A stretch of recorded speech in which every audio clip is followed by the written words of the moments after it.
Graças a Deus por estarmos mais uma vez aqui nesta ocasião, para juntos nós estarmos meditando nas Escrituras Sagradas. Para mim é uma bênção muito especial estar aqui neste dia para compartilhar com vocês a Palavra de Deus. Eu peço que Deus abençoe grandemente a todos que estão aqui presentes nesta ocasião e que o Deus Todo-Poderoso possa abrir-lhes o entendimento e que vocês possam compreender a Palavra de Deus no nome do Senhor Jesus Cristo.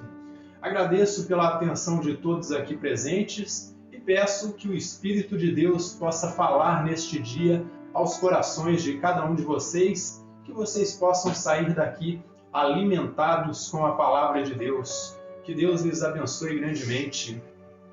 Peço uma bênção muito especial também sobre a vida daqueles que vão nos ouvir através do YouTube. Peço que Deus lhes abençoe grandemente. Eu agradeço a todos por tudo que vocês têm feito em prol deste canal e peço que vocês continuem aí compartilhando nossos sermões para que assim essa mensagem possa chegar ao maior número de pessoas e assim como abençoou a cada um de vocês, possa abençoar outras pessoas também, que a Palavra de Deus possa ser compartilhada neste mundo em que nós estamos vivendo, um mundo que a cada dia que passa está cada vez mais corrompido com o pecado e a cada dia se afastando mais de Deus. É importantíssimo nós estarmos compartilhando a exposição da gloriosa Palavra de Deus. Então eu agradeço aí pela audiência de todos aí do YouTube. Peço que vocês que são inscritos fiquem atentos aí à sua inscrição, veja se está tudo corretamente ali e se não estiver, refaça a inscrição. Clique no sininho das notificações ali para que você fique por dentro de tudo que for publicado em nossa plataforma. E também peço que aqueles que não são inscritos, que se inscrevam em nosso canal. Clique ali no sininho das notificações, porque isso aí é importantíssimo para nós. E a cada um de vocês que chegarem a assistir um sermão nosso aí, que você comente, nem que seja um amém aí, um Deus abençoe, para que nós possamos aí interagir e ver como vocês estão reagindo com os nossos sermões. E eu peço que você deixe o seu like ou o seu dislike, você tem toda a sua liberdade para deixar um gostei ou não gostei. Aqui nós estamos em um ambiente que é democrático e vocês têm toda a liberdade de dar a sua opinião. Alguma sugestão aí que possamos melhorar também em nossas atividades é muito bem-vinda. Então que Deus lhes abençoe grandemente. Eu agradeço a todos pela audiência que vocês têm nos dado. Que Deus nos abençoe grandemente. Então, sem mais delongas, quem estiver com a sua Bíblia, por gentileza, abra comigo no capítulo 5 do livro das Revelações, a partir do versículo 1 até o 5. Então, abra comigo no livro das Revelações, o livro do Apocalipse, no capítulo 5, de versículo 1 até o 5, será a exposição deste dia, onde nós vamos estar falando desse livro misterioso aí, este pergaminho selado com 7 selos, que é o livro aí que contém toda a história aí da humanidade, toda a história da criação, a história da redenção. Então quem estiver com a sua Bíblia, abra comigo aí no capítulo 5 do livro de Revelações, de versículo 1 até o 5. E nos diz da seguinte maneira: vi na mão direita daquele que estava sentado no trono um livro escrito por dentro e por fora, de todo selado com 7 selos. Vi também um anjo forte que proclamava em grande voz: quem é digno de abrir o livro e de lhe desatar os selos? Ora, nem no céu, nem sobre a terra, nem debaixo da terra, ninguém podia abrir o livro, nem mesmo olhar para ele. E eu chorava muito, porque ninguém foi achado digno de abrir o livro, nem mesmo de olhar para ele. Todavia um dos anciãos me disse: não chores, eis que o leão da tribo de Judá, a raiz de Davi, venceu para abrir o livro e os seus 7 selos. Amém? Até aqui a leitura da Palavra de Deus. Então que Deus nos abençoe grandemente e que Ele nos permita compreender a sua gloriosa Palavra. Então João ele vê na mão direita daquele que estava assentado no trono um livro escrito no verso e no reverso, ou seja, por dentro e por fora, de modelo parecido com os documentos ali do período em que ele vivia, do período do Império Romano, um livro que é uma escritura ou um testamento, de forma que é um modelo que é bastante parecido com aqueles documentos que eles faziam aí lá no Império Romano, documentos de escritura e de testamento. O nosso autor relata que, em sua visão, ele vê um anjo poderoso que proclamava em grande voz, aí clamando por alguém que fosse digno de abrir o livro e desatar os seus 7 selos, pois o seu conteúdo ele tem a ver aí com o destino do universo e da criação e da raça humana de forma completa. Então esse anjo poderoso, ele clama em alta voz procurando por algum indivíduo que fosse capaz de abrir o livro e desatar os seus selos, pois ele sabia que esse livro tinha a ver aí com a história do universo, com a história da criação completa, e tinha a ver com o destino dessa história também, da criação do universo e da humanidade de forma completa. Mas não aparecia a pessoa que fosse digna para abrir o rolo e desatar os seus 7 selos. Nem no céu, os anjos não eram aptos para abrir esse livro, não se achava nem Miguel, nem Gabriel que fosse apto para abrir esse livro. E é olhado para a terra para ver se existia algum homem que fosse capaz também de abrir esse livro, mas tampouco na terra é encontrado um homem que fosse capaz de tomar esse livro e desatar esses 7 selos, porque os homens estão corrompidos pelo pecado. E desta forma, eles não tinham as qualificações necessárias para tomar esse livro, esse rolo e desatar os seus selos. É olhado para o abismo, mas nem os demônios sequer eram capazes de tomar esse livro, abri-lo e nem sequer olhar para ele. E João ele se acaba em lágrimas, pois ele sabia que o que estava em jogo era o destino da humanidade, o destino do universo, o destino dos homens. E um dos 24 anciãos lhe conforta e lhe mostra a pessoa que era apta, que era digna de abrir e desatar esses selos. Ele lhe mostra quem é a pessoa apta para abrir e desatar os 7 selos desse livro. E ele revela que essa pessoa é Jesus Cristo, o leão da tribo de Judá, a raiz de Davi, aquele que venceu o pecado, aquele que venceu a morte e venceu a Satanás na cruz do Calvário. Ele demonstra que essa é a única pessoa capaz de abrir esse livro e desatar os seus selos. E desta forma, por meio dessa pessoa, esse livro é desatado e aberto o seu conteúdo. Jesus Cristo é a única pessoa no universo capaz de desatar os 7 selos desse livro. E George Eldon, ao comentar a respeito aqui dessa seção do livro das Revelações, ele vai dizer o seguinte: Jesus, assim, é o único capaz de levar toda a esperança profética do Antigo Testamento ao seu cumprimento, assim como Deus o planejou. Então nós podemos perceber que esse livro aqui, selado com 7 selos, ele é o livro que tem a ver aí com o destino do universo e da humanidade completa, e também é um documento que define que Jesus Cristo é a única pessoa capaz de tomar esse livro e desatar os seus 7 selos. E mais à frente nós vamos abordar da onde é que vem a autoridade de Jesus Cristo para abrir esse livro. Veja aí os versos 1 ao 3, prestem bem atenção no que diz aqui. Vi na mão direita daquele que estava sentado no trono um livro, ou seja, um pergaminho, escrito por dentro e por fora, de todo selado com 7 selos. Vi também um anjo forte que proclamava em grande voz: quem é digno de abrir o livro e de lhe desatar os seus selos? Ora, nem no céu, nem sobre a terra, nem debaixo da terra, ninguém podia abrir o livro, nem mesmo olhar para ele. Então, como dito anteriormente, nem anjos, nem homens e tampouco demônios eram capazes de tomar esse livro, manipulá-lo e desatar os seus 7 selos. Então João ele mostra que esse pergaminho ele estava selado com 7 selos. E isso demonstra que havia um segredo completo ali e que deveria ser mantido até a consumação do século em segredo.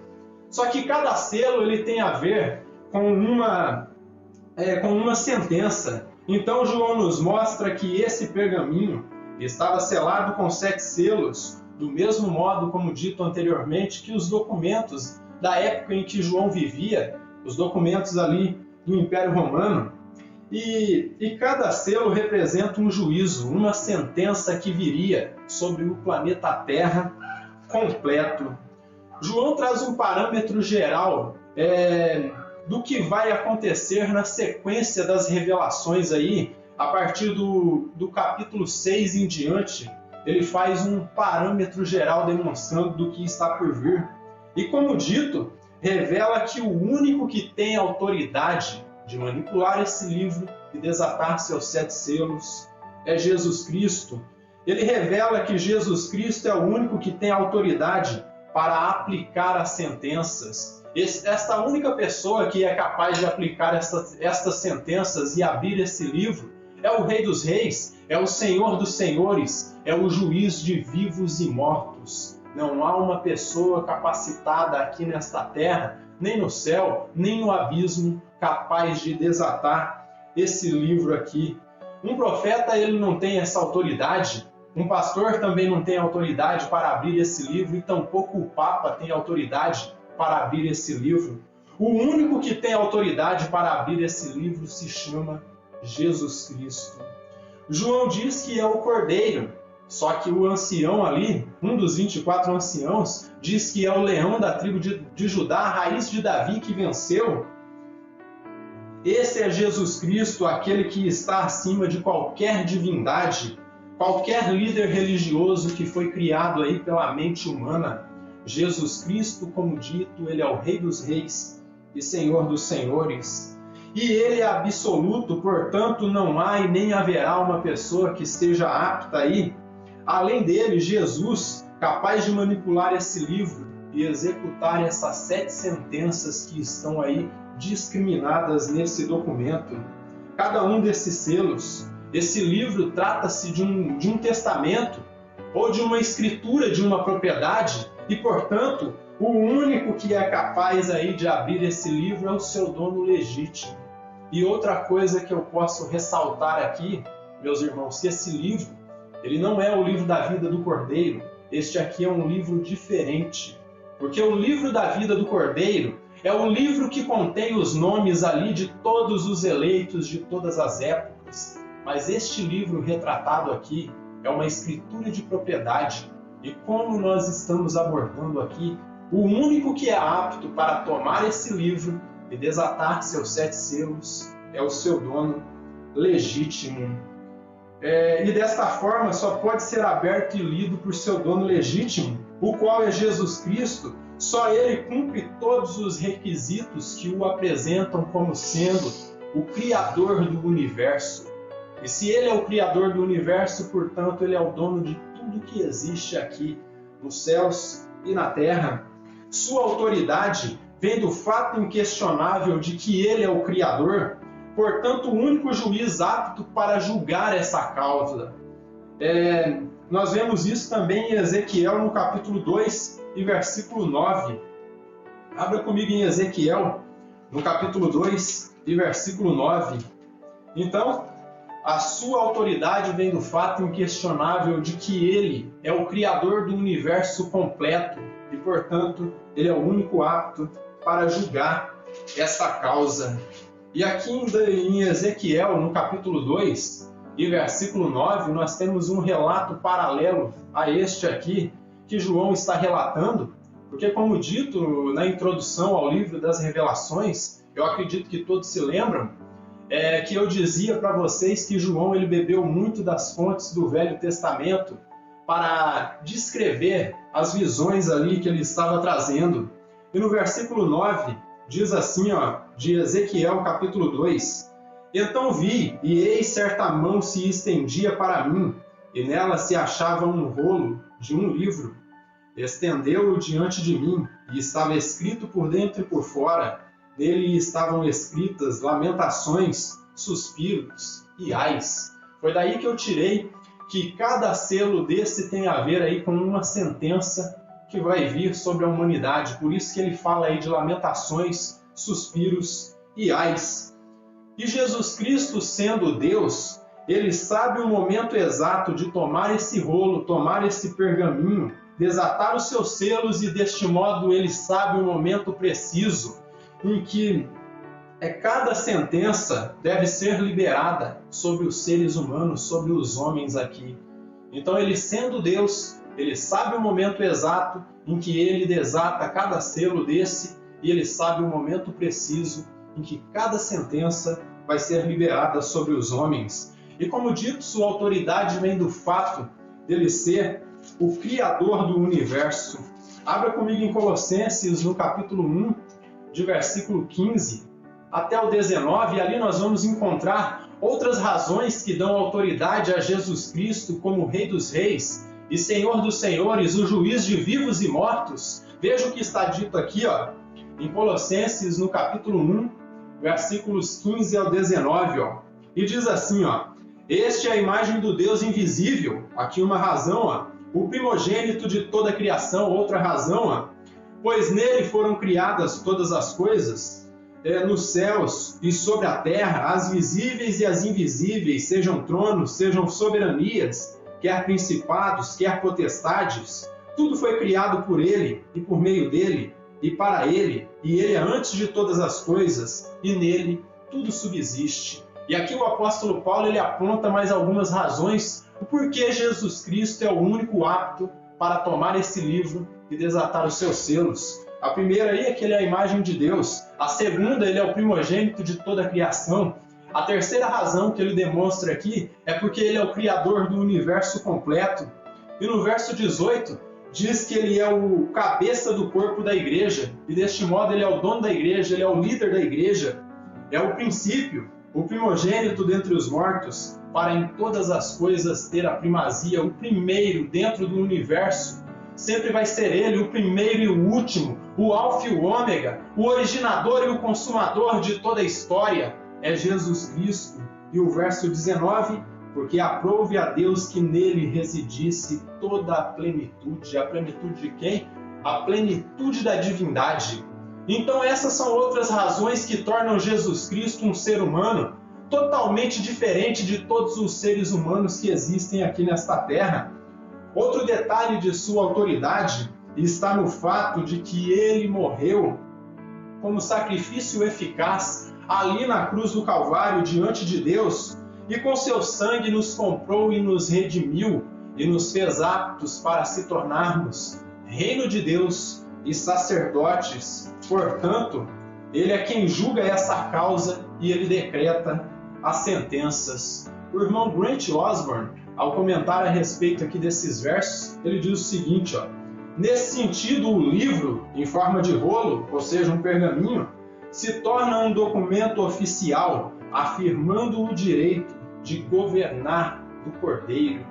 Então esse documento, esse livro que aparece aqui selado com esses 7 selos, é um documento oficial aí do reino de Deus. Um documento que contém todo o plano divino, todo o plano da redenção, a história e os decretos da humanidade, e, portanto, é um documento que definitivamente define que Jesus Cristo, ele é o Rei dos Reis, o Senhor dos Senhores, o único, o exclusivo e o verdadeiro Messias. E ninguém pode tomar essa autoridade que pertence a ele.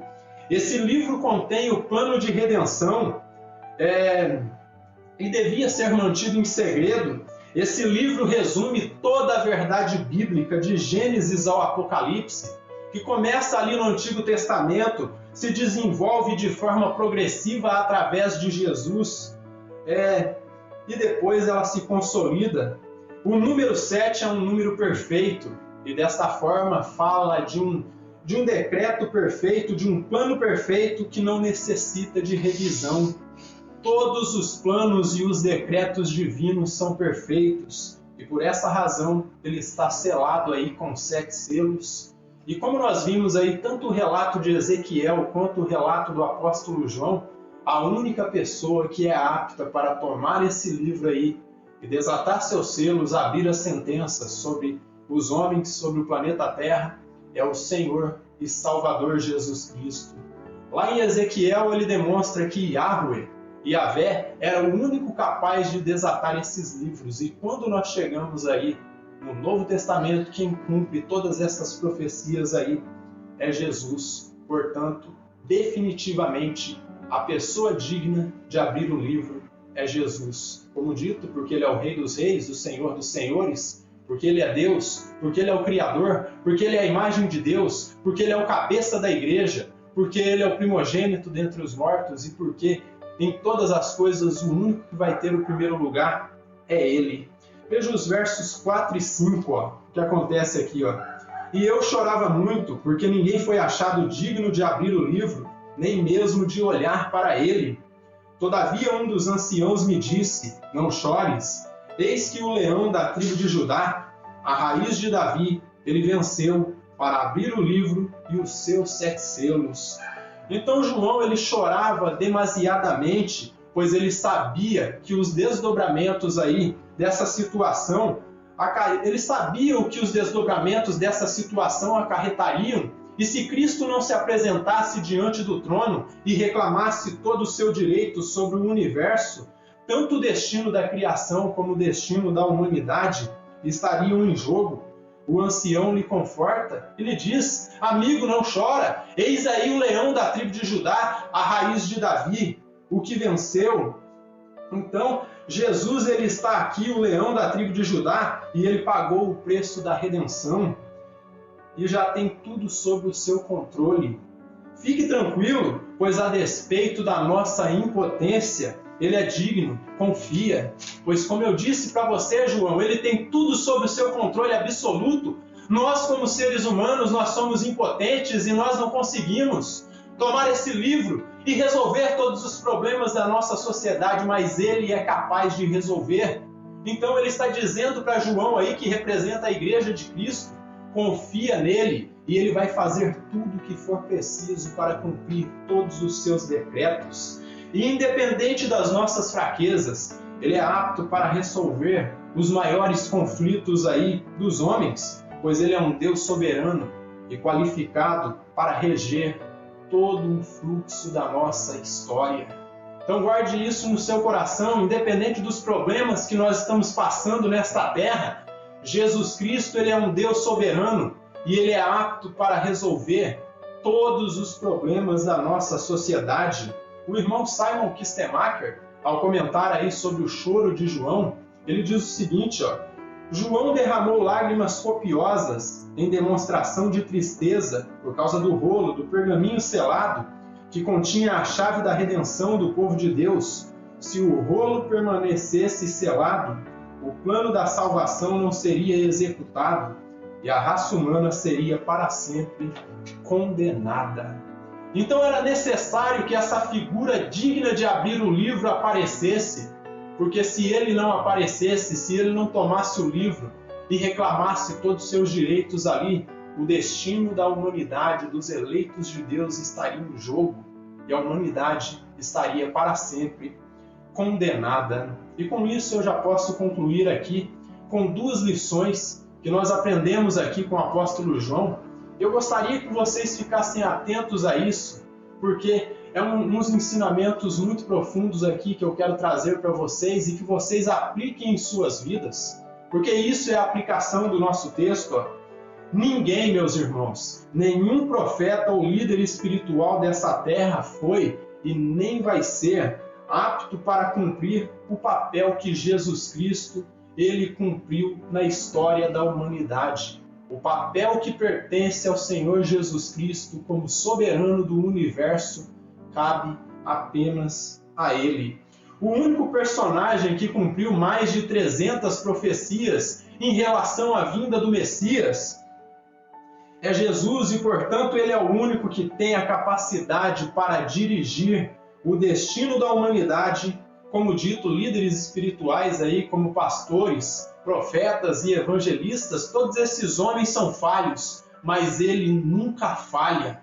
Jesus Cristo, ele nunca vai pisar na bola, porque ele é perfeito. E ele nunca vai deixar a desejar, porque ele é o Deus onipotente. Portanto, abra seu coração para ele. Permita que o grande rei lhe toque todo o seu ser, transforme sua vida, o seu entendimento. E você que já fez uma aliança com ele, permita que você renove a chama do primeiro amor com ele, renove a sua aliança com ele. E eu te convido a renová-la para que assim você tenha uma ampla intimidade com ele e você possa entender que a única saída para essa geração corrompida e depravada pelo pecado se chama Jesus Cristo, porque ele não pertence a esta terra, ele não é deste mundo e, portanto, ele não tem pecado. O pecado não corrompe ele, o pecado que nos corrompe não chegou até ele. Então, a única saída para esta geração corrompida pelo pecado é Jesus. Abra comigo aí em João, no capítulo 3, e veja o que o Senhor Jesus ele declara aqui. Ele declara que ele é a solução para cada um de nós aqui. Então, em João, no capítulo 3, e versículo 31 até o 36, Jesus ele vai dizer o seguinte aqui, ele vai demonstrar o porquê que o testemunho dele é diferente do testemunho dos homens. Veja bem o que ele diz aqui, quem vem das alturas certamente está acima de todos. Então ele está falando, eu vim das alturas e por isso eu estou acima de todos e ninguém pode tomar o meu lugar. E ele diz aqui, quem vem da terra é terreno e fala da terra. Quem vem do céu está acima de todos e testifica o que tem visto e ouvido. Contudo, ninguém aceita o seu testemunho. Jesus ele veio, morreu na cruz do Calvário, pregou a sua mensagem, nos instruiu o que nós devíamos fazer. E o que a humanidade faz hoje? Rejeita ele. Recentemente nós vimos um ato lastimável que ocorreu ali em Boston, nos Estados Unidos, em um congresso ali do Templo Satânico Nacional da América. Eles rasgavam a Bíblia, rasgavam cédulas de dólar, rasgavam aí os símbolos que para eles é o símbolo da opressão. E desta forma, a cada dia que passa o ser humano está caminhando para o caos total porque não está aceitando o testemunho de Jesus, não está aceitando o testemunho daquele que veio das alturas. E desta forma, o que acontece é um afastamento tremendo de Deus. Escolas nos Estados Unidos já estão abrindo portas ali para satanistas darem palestras ali e ensinarem às nossas crianças toda a sujeira que eles querem implantar no mundo. E desta forma, antes escolas que tinham ensinos religiosos ali que falavam do Senhor e Salvador Jesus Cristo, agora em bibliotecas estão se reunindo para falar do diabo, suas heresias e suas feitiçarias. E desta forma, o mundo não está aceitando o testemunho de Jesus. E aquele que não aceita o testemunho de Jesus, infelizmente, vai torrar no fogo do inferno por toda a eternidade. E isso não sou eu que estou condenando, eu não estou apontando o dedo para ninguém, eu estou dizendo o que diz a palavra de Deus. Querem aceitem, querem não, isso é a realidade. É necessário nós confrontarmos as nossas atitudes e ver se nós estamos vivendo como cristãos, se verdadeiramente nós estamos aceitando o conselho divino, ou se nós estamos andando conforme o propósito do nosso coração, que é corrompido e voltado para o mal. E ele diz, quem todavia lhe aceita o testemunho, por sua vez certifica-se de que Deus é verdadeiro. Então quem aceita o testemunho de Jesus está testificando que Deus de fato é verdadeiro. Agora quem não aceita o testemunho de Jesus está dizendo que Deus é mentiroso, porque Deus enviou o seu Filho para morrer por nós, e tal pessoa está dizendo que o sacrifício de Cristo não é efetivo, que agora nós temos que buscar outras soluções. Não há outra solução para a humanidade, só tem Jesus. E ele segue, pois o enviado de Deus fala as palavras dele, porque Deus não dá o Espírito por medida. O Pai ama o Filho e todas as coisas tem confiado às suas mãos. Por isso quem crê no Filho tem a vida eterna. O que todavia se mantém rebelde contra o Filho não verá a vida, mas sobre ele permanece a ira de Deus. Hoje nós encontramos aí talvez algo que parece a ira de Deus caindo sobre a humanidade, mas nós podemos dizer que a ira de fato vai cair quando ele começar a lançar o diabo juntamente com seus adeptos, com o anticristo, com o falso profeta e todas aquelas pessoas que vão aceitar a marca da besta no lago de fogo. Ali de fato vai ser o corrompimento total de uma sociedade que rejeitou a Deus. E é por isso que a sociedade tem que se voltar para o Pai. Então a única saída para essa sociedade corrompida pelo pecado e rendida a Satanás é Jesus Cristo. Enquanto as pessoas não entenderem que Ele é a única saída, será corrupção em cima de corrupção. E o segundo ensinamento que eu quero trazer para vocês aqui é a respeito do choro de João. João, ao chorar para receber a revelação, ele nos demonstra que se ela foi recebida com prantos, em prantos ali pelo apóstolo, ela jamais será entendida sem choro. Então é necessário chorar para receber a revelação, mas também é necessário chorar para entendê-la.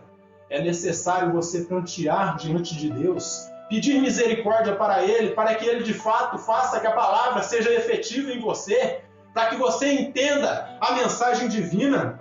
Então ela jamais pode ser entendida sem choro e clamor diante do Eterno. E assim como João, ele era um homem de oração, um homem que orava e que clamava pela revelação divina, diante do Senhor nós devemos clamar diante do Criador e ser fervorosos, porque uma igreja que não ora é uma igreja morna e morta, assim como Laodiceia. É uma igreja que não busca de Deus. É tempo de buscar ao Senhor e invocá-lo enquanto nós podemos encontrá-lo, e assim deixar de lado as coisas de menino e tomar a atitude e a postura de verdadeiros eleitos, de pessoas maduras que conhecem o seu Deus, não pessoas que são analfabetas bíblicas, que não conhecem nada a respeito de Cristo. Mas é necessário nos aprofundarmos para de fato entendermos a palavra de Deus. A apostasia, como eu disse aí, ela cresce em larga escala. E o mundo está caminhando para um total esquecimento do Criador. E nós, como igreja, temos que nos preparar, comer, viver e ensinar a palavra, para que a fé seja fundamentada. A fé deve ser fundamentada em Cristo. A igreja deve deixar de lado os falsos profetas, deixar de lado os coachings e os malditos liberais, porque aonde eles estão entrando, eles estão matando a igreja.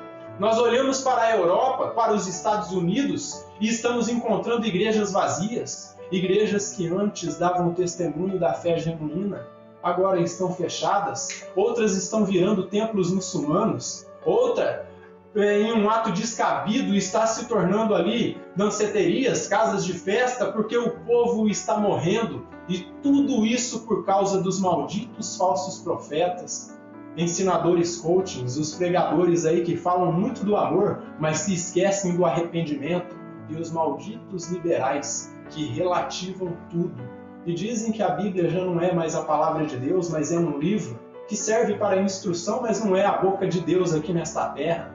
Então é necessário a igreja se desfazer de toda essa sujeira, porque eles não creem na palavra de Deus. Ou mudamos agora, meus irmãos, ou sabe o que vai acontecer? O cristianismo ele vai cair no descrédito, vai cair no esquecimento, e a figura do Messias, do libertador do povo de Deus, vai cair no esquecimento. Portanto, chore, clame, receba, entenda e viva a palavra de Deus, para que ela possa se tornar efetiva na sua vida. Enquanto você não clamar, você não vai receber. Enquanto você não receber, você não vai comer dessa palavra. Enquanto você não viver essa palavra, você não vai ter como proclamar essa palavra. Amém? Outro detalhe aí, refletido no choro do apóstolo João, é algo que muitas pessoas não querem entender. O choro de João, ele reflete a nossa impotência diante de todos os problemas sociais que nós temos hoje. Então, outro detalhe refletido no choro do apóstolo João é a nossa impotência como seres humanos, e demonstra que nós, como seres pensantes, nós não conseguimos resolver os nossos problemas. os problemas aí de nossa sociedade atual, como guerras, epidemias, fome, desigualdade social, corrupção em todas as áreas, partidos políticos, seitas religiosas, governos humanos. Nada disso é apto para resolver. Ninguém é capaz de resolver as mazelas da nossa sociedade. E não só a religião está leprosa, o mundo está leproso porque está se distanciando de Deus e está se tornando uma sociedade doente, porque não conhece a palavra de Deus. Então, o único que é capaz de trazer a paz aí é Jesus. E ainda que nós, como seres racionais, nós não conseguimos acabar com o problema da fome, da desigualdade social, de epidemias que ocorrem aqui nesta terra, nós não conseguimos resolver. E nós ainda, como seres pensantes, aí, seres que raciocinam, nós não conseguimos desenvolver aí um plano de governo, um plano econômico que seja capaz e eficaz de resolver todos esses problemas. A degradação aí moral, psíquica, social e espiritual que se encontra a humanidade. Não tem projeto político, não tem ser humano, não tem ONG que consegue resolver todas essas mazelas aí da nossa sociedade, a nossa mazela social, espiritual, psíquica, nada disso. A nossa depravação moral, nós não conseguimos resolver com projetos políticos e muito mais projetos de ONGs. Então, não conseguimos aí definir um plano econômico que seja eficaz e capaz de resolver, como eu disse aí, a degradação moral, psíquica, social e espiritual que se encontra a humanidade. E isso nos leva apenas a uma conclusão.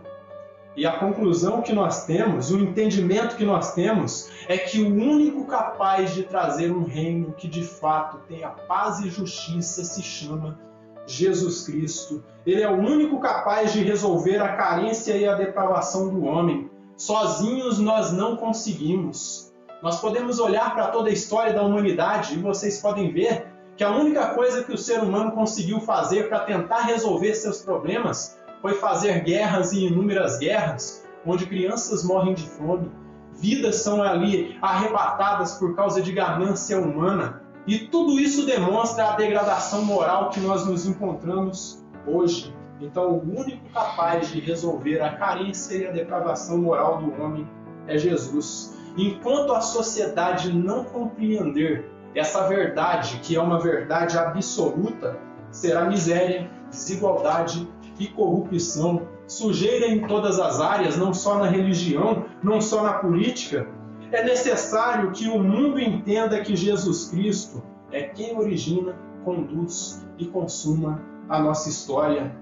A única maneira de resolvermos nossas questões sociais, espirituais e morais é entregarmos nossas vidas a Ele, pois Ele é capaz de conduzir o fluxo de nossa história de forma correta.